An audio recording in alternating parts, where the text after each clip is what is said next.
রে রাঙ্গা স্বপন, কি মনে কইরা আমার ভাই একটা দরকারে আইছিলাম আপনার কাছে। আমার কাছে সবাই দরকারে।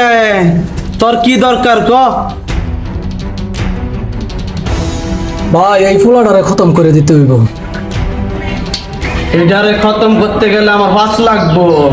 ভাই এত টেহা, আমরা ভাই বাদার মানুষ, আঙ্গর তো একটু কম রাখুন জানা। চাইরের নিচে এই ডিবলু করা চলেই না। ঠিক আছে ভাই, এমন ভাবে কাজটা করবেন যাতে একটা মানুষও টের না পায়।